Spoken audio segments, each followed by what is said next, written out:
The opening scene features a couple of American tourists who visit a local pub in Scotland. As they are looking at some old pictures hanging on the wall, they stumble upon a famous photo of the Loch Ness Monster. An old man sitting nearby tells them that he didn't sign off on them hanging a picture of his dick on the wall.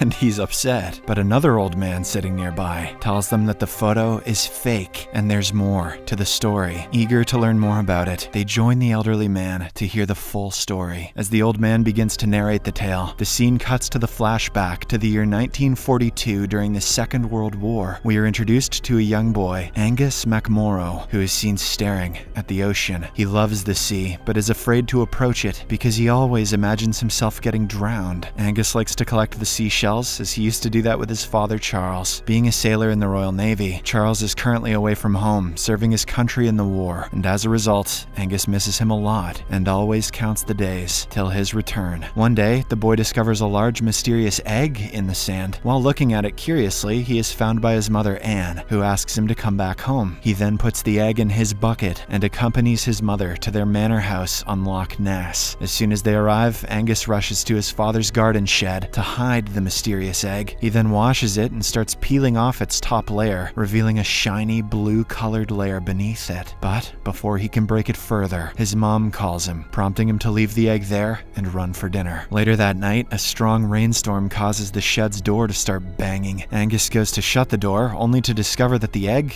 has hatched. Just then, he hears a movement, prompting him to follow the sound. He soon finds a strange, alien-like creature that has emerged from the egg. As he tries to touch it, the creature almost bites him out of fear. Thinking that it needs something to eat, Angus grabs a potato from the kitchen and peels it to feed the creature. This allows him to gain its trust, which makes the creature more friendly. However, Angus is unable to spend more time with his new pet as he hears his mother calling and has to return back to bed. The following morning, Angus wakes up to see a parade of military vehicles arriving in front of their house. Believing that Charles has returned, Angus, his sister Christy, and their mother eagerly rush out. However, they're greeted by Captain Thomas Hamilton, who reveals that the Royal Air Force has been tasked to defend against the potential German U-boats, whom they speculate might try to invade the country via the sea route. The captain further informs Anne that all the soldiers will be staying in the manor house, which leaves her in shock. She asserts that she doesn't have enough helpers in the house, but he says that his men can do all the work. As the soldiers set up camp in the house, Angus realizes that they pose a threat to his new pet. He rushes to the shed, only to find that the creature has messed up the entire place. It's been speedrunning puberty. Seeing the creature biting his father's shoes, Angus learns that it's hungry, so he runs towards the kitchen to get something to eat. However, the army cook, Sergeant Strunk, refuses to let him inside the kitchen. As an alternative, the boy grabs a garbage can and drags it to the shed. The creature immediately dives into it and begins feeding on the leftovers. Amidst this, Angus decides to name the pet Crusoe. He then goes through an animal book to figure out what kind of creature it is, but none of the possibilities make sense. After Crusoe finishes eating, Angus tries to touch its skin but finds that it's very dry and in need of water. As a result, he submerges it in water, after which the creature starts playing happily. The next day, under Captain Hamilton's command, the soldiers establish an artillery battery on a nearby hill to counter the threat of German U-boats that have been found roaming in nearby waters. Back in the manor, Anne enters the shed to find the place in total disarray. While looking around, a handyman named Lewis Mowbray shows up. She then tasks him with cleaning up the mess and emptying the place. Anne also tells him that she suspects Angus is keeping a pet in the shed, something which he isn't allowed to do. Afterwards, Angus finds Lewis emptying the garbage can, freaking him out. Concerned for Crusoe's safety, he hastily looks for it, but fails to find it. The boy then fights with Lewis to protect his father's shed. However, the latter claims that the shed belongs to him until Angus's father returns from the war. As night falls, Angus grabs a flashlight and begins searching for his pet. Meanwhile, Crusoe enters the manor and starts wandering around. It soon crosses paths with Strunk's dog Churchill, who instantly begins chasing it. Thankfully, the dog is chained, allowing Crusoe to narrowly evade capture. Elsewhere, Angus Angus gives up on his search, thinking that he's lost his pet. But as soon as he returns home, he hears his sister scream, prompting him to rush to her room. There, he finds Crusoe playing in her bathtub. He stops Christie from shouting, assuring that it poses no threat. He then confides everything in her and also requests her to keep it hidden from their mother. On the following day, Anne goes to Lewis to offer him some clothes belonging to her husband. The handyman politely declines, saying that Charlie will need them when he returns. In a shocking turn of events, Anne reveals that he's never coming back, as his ship was sunk in the war a year ago, and that he's been presumed missing ever since. She also expresses concern over Angus's struggle to accept his father's potential demise. Apart from all this, she asks him to fix a plumbing problem in one of the manor's bathrooms, coincidentally the same one where the kids are hiding Crusoe. Later, Lewis knocks on Christie's door, and the siblings try to stop him from coming in, but when he says he'll report them to Anne, she reluctantly opens the door. Upon seeing Crusoe in the bathroom, Lewis is momentarily startled, but soon identifies it as a water horse, a rare creature from Celtic folklore. He further explains its characteristics. It's a genderless creature that lays only one egg and dies before it hatches. Their conversation is suddenly interrupted when Anne knocks on the door. The siblings plead for Lewis's help to hide Crusoe, while they walk out to buy some time. The suspicious Anne walks in anyway, but finds nothing amiss. Turns out that Lewis has cleverly hidden Crusoe in the toilet, and it freaking loves it. Sometime later, Anne runs into Captain Hamilton, who invites her to a feast organized by his fellow soldiers as a gesture of appreciation. Meanwhile, Lewis advises Angus to release the growing water horse into the sea, believing it to be the creature's natural habitat. However, the boy refuses, insisting that the best place for Crusoe is with him. That night, Anne joins the soldiers for dinner, while Angus and Christie play with Crusoe. Shortly after, they head out for some work, accidentally leaving the door open. This allows the mischievous water horse to crawl out of the bathtub. Churchill smells something unusual, prompting him to follow its source. Not long after, he tracks down Crusoe and chases it around the house, causing chaos. The sound of this commotion alerts the siblings and Lewis, who then rush to find Crusoe. The chase soon breaks into the dining hall, with Churchill recklessly running across the table. Fortunately, Crusoe manages to escape without being seen. The creature makes its way outside and dives into a fountain full of fish.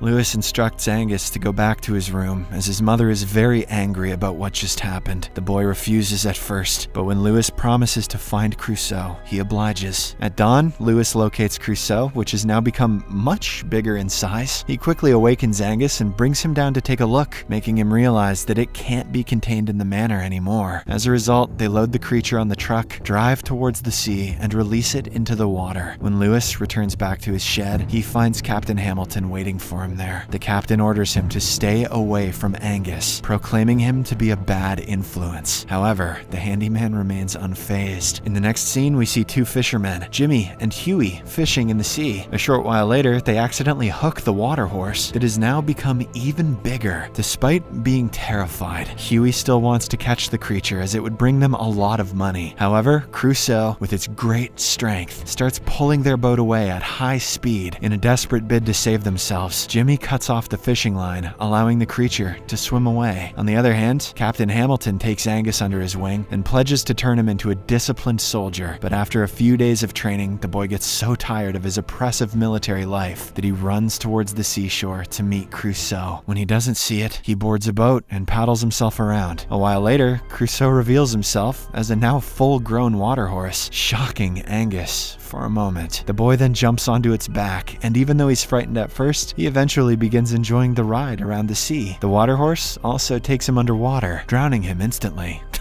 Just kidding. Making the adventure even more thrilling. This ultimately enables the boy to overcome his fear of the water and his need to breathe, apparently. As they return back to the shore, Churchill, who is on a walk with the sergeant, smells Crusoe and runs towards the same. Angus hurriedly asks his pet to hide underwater, but it's too late as Strunk spots it from a distance. Later that night, Angus shares his adventure with Christie and Lewis. They all laugh and seem to be enjoying themselves. Anne overhears them and peeps through the door. When Lewis spots her, he walks out to talk to her. She thanks him for making the kids happy because it's been a long time since she saw them smile. Unbeknownst to them, they're being watched by the captain, who doesn't seem happy at all. Meanwhile, in a local pub, Jimmy and Huey narrate their encounter to a reporter named Jock. Hearing this, the reporter believes that this news can bring tourists flocking to the town, but Huey is against the idea. Why'd you tell the reporter then, Huey? The next day, Jimmy and Jock arrive at the shoreline to capture a picture of the creature. Meanwhile, Captain Hamilton takes Anne and her kids to see the work they've been doing so far. Upon arrival at the hill, the captain showcases their weaponry intended for use against potential threats. He then orders a demonstration of firepower, alarming Angus, who fears for Crusoe's safety. He and Christy beg their mother to tell them to stop it, but the latter doesn't understand what they're saying and asks them to stay quiet. The cannons are fired into the water, many of them almost hitting the water horse. When the boy can't take it anymore, he finally intervenes, causing the soldiers to stop. Unfortunately, this enrages the captain, so he sends the family back home. On the other hand, Jimmy and Jock are also upset, thinking that the creature will never resurface after the bombardment. Despite this, they decide to stage a fake photo of the creature to print in the newspaper. Days later, Strunk reads the newspaper and identifies the monster as what he saw earlier. When he shares this with the fellow soldiers, they vow to hunt it down. Lewis comes to learn about the sergeant's plan and alerts Angus about the same. That night, the two of them rush to the shore and call for Crusoe. The water horse emerges, but it seems to be angry due to the earlier bombardment. As a result, it almost bites off the boy's hand. F you, Angus. I thought you were cool. Before retreating into the water. In the meantime, the sergeant and his soldiers set sail in quest of the creature. They soon hear the barking sound of Churchill from one part of the shore. As they approach it, they're suddenly ambushed by the giant Crusoe. The soldiers immediately open fire, and the creature retaliates by flipping the boat upside down. One of the soldiers manages to send an SOS to Captain Hamilton, believing that they're attacked by Germans. The captain orders all of his soldiers to fight back. He also asks Anne to keep her children safe, but they soon learn that Angus isn't home. This causes them to panic, so they rush to the shoreline to rescue him. At the shore, Crusoe goes rogue and is on the verge of eating Strunk. Angus shows up in the nick of time and tries to stop his pet. When it doesn't listen, the boy wades into the water, but he accidentally slips and falls unconscious. Seeing this, Crusoe dives under the water and brings him out. Lewis then performs emergency CPR and somehow resuscitates him. As soon as Angus opens his eyes, he sees his pet in a normal state, which makes him very happy. Not long after, Anne and the captain arrive at the scene, prompting Crusoe to retreat underwater. Angus attempts to explain everything to his mother, but she remains skeptical and instead accuses Lewis of putting nonsense into her son's head. Right then, Crusoe reveals itself, leaving Anne and the captain in utter shock. As Angus goes close to pet the creature, the soldiers from the other side of the shore begin firing cannons in the water. This prompts the boy to climb onto Crusoe and lead it away. His terrified mother frantically asks the captain to stop the gunfire, but their attempts are hindered by a damaged radio channel due to rainy weather. Left with no options, the captain, Anne, and Lewis board a boat to go after Angus. Meanwhile, the soldiers mistake the creature for an enemy submarine, so they draw a huge net to ensnare it. This forces Angus and Crusoe to come to a stop, unsure of their next move. Soon after, the captain, Anne, and Lewis catch up and implore Angus to let go of his beloved pet. The boy is torn apart between his family and Crusoe, as he loves both of them dearly. But in the end, he reluctantly bids farewell to his faithful companion and swims back to his family. Crusoe then goes underwater and gets an extra boost to jump over the net, bringing the military equipment down. As it escapes the place, Angus and the others delightfully cheer from a distance. In the present time, the old man explains that some claim to have spotted the water horse in subsequent years, but Angus never saw it again. Moved by the story, the tourists thank the man and ask for his name. With a serious expression, he replies, Angus MacMorrough. Outside the pub, a mother calls out to her son William, who is seen walking down the beach. The boy spots a large rock-shaped egg, which has an iridescent blue shell, just like Crusoe's. This indicates that Crusoe has left a descendant behind to carry on its legacy as the next